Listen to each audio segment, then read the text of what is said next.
अस्सलाम वालेकुम बच्चों, आज हम लोग डिस्कस करेंगे गाइगर मुलर काउंटर। तो याद रखें, गाइगर मुलर काउंटर जो है ये भी एक रेडिएशन डिटेक्टर है। लेकिन इससे पहले जो हम लोगों ने विल्सन क्लाउड चैम्बर पढ़ा था वो तो जस्ट रेडिएशन के पाथ को विजिबल बनाता है, उसको काउंट नहीं करता। लेकिन गाइगर मुलर काउंटर जो है वो रेडिएशन को काउंट भी करता है।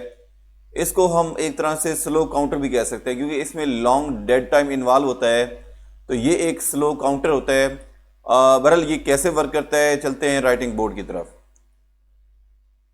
हाँ जी बच्चों, ये मैंने एक स्केच यहाँ पर बनाया है गाइगर मुलर ट्यूब का या गाइगर मुलर काउंटर का। तो इसको हम लोग डिटेल में डिस्कस करते हैं। सबसे पहले हम इसकी स्ट्रक्चर डिस्कस करेंगे। याद रखें, ये जो डिवाइस है इसको हम लोग कहते हैं गाइगर मुलर काउंटर। तो डिवाइस है गाइगर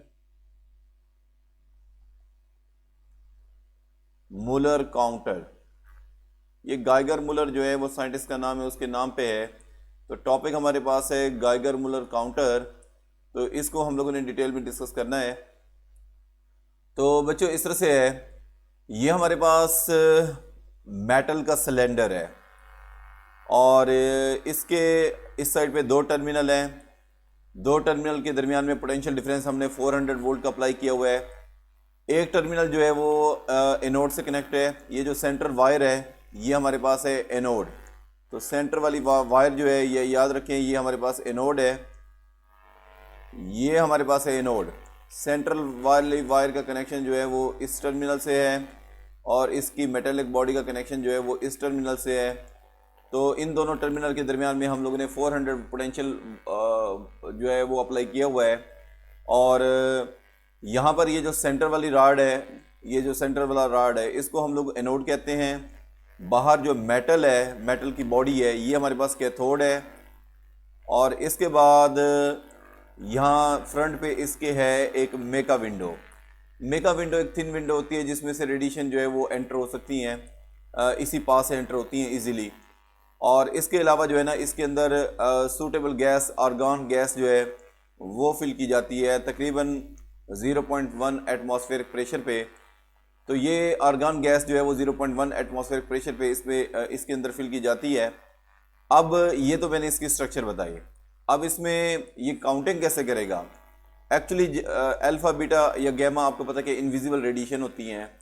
जब ये इनविजिबल रेडिएशन इस मेका विंडो से एंटर होती हैं तो रेडिएशन जैसे ही एंटर होंगी, अपने रास्ते में आने वाले इस सिलेंडर के अंदर जो गैस मॉलिक्यूल होंगे अपने रास्ते में आने वाले गैस मॉलिक्यूलों को आयोनाइज करेंगी।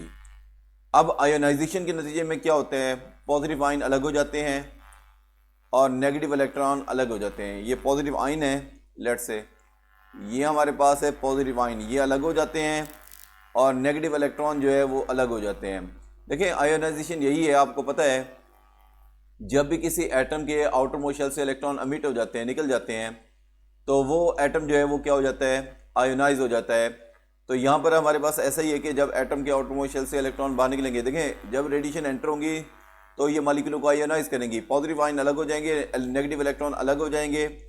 अब इलेक्ट्रॉन ये नेगेटिव हैं और जो सेंटर वाली वायर है एनोड है ये पॉजिटिव, इस पर पॉजिटिव चार्ज है।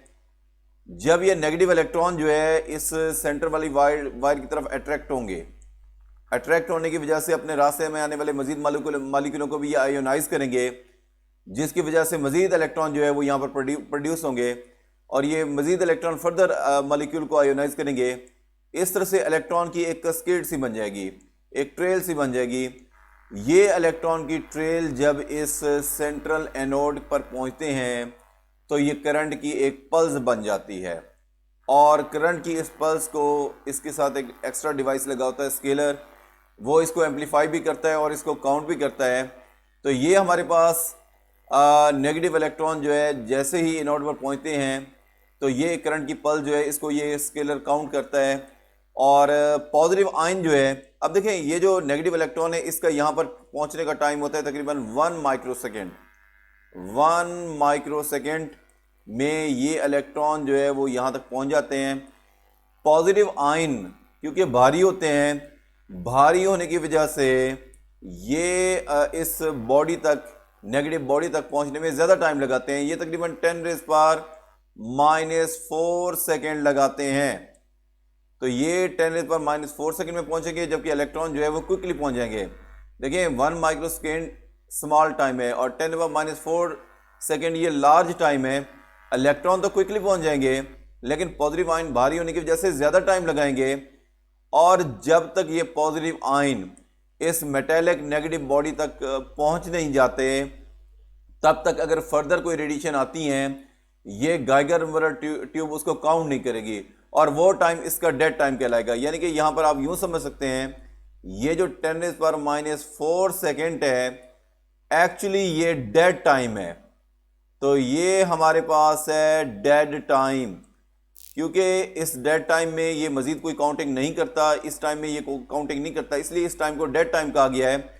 तो इसमें क्योंकि डेड टाइम इन्वॉल्व है इस काउंटर में, इसलिए ये स्लो काउंटिंग के लिए बेहतर है।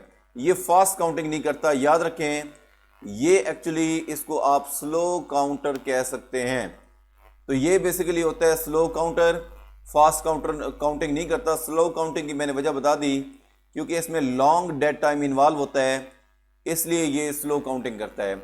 अब देखें, इस डेड टाइम के दौरान अगर मजीद कुछ रेडिएशन आती हैं तो ये उसको काउंट नहीं करेगा उस एक्स्ट्रा। और इसमें बाज़ दफ़ा ऐसा भी होता है कि ये पॉजिटिव आयन जब इस एनोड के साथ टकराते हैं तो फर्दर कोई इलेक्ट्रॉन प्रोड्यूस होते हैं, जिससे सुपीरियस यानी कि जाली काउंटिंग जो है वो हो सकती है। उससे बचने के लिए यहाँ पर हम लोग आर्गन के साथ दो गैसेस और इसमें फिल करते हैं, नियॉन और ब्रोमीन गैस। नियॉन और ब्रोमीन गैस, इनको क्वेंचिंग गैस कहते हैं। क्वेंचिंग गैस ये है कि अगर कोई एक्स्ट्रा इलेक्ट्रॉन जब ये पॉजिटिव आयन इस मेटेलिक बॉडी के साथ टकराएंगे, उससे अगर प्रोड्यूस होते हैं, तो सुपीरियस काउंटिंग, जाली काउंटिंग से बचने के लिए ये दो जो गैसेस हैं, ये उन एक्स्ट्रा इलेक्ट्रॉन को एब्जॉर्ब कर लेते हैं और इस तरह से जो है वो सुपीरियस काउंटिंग से जो है वो बचा जा सकता है।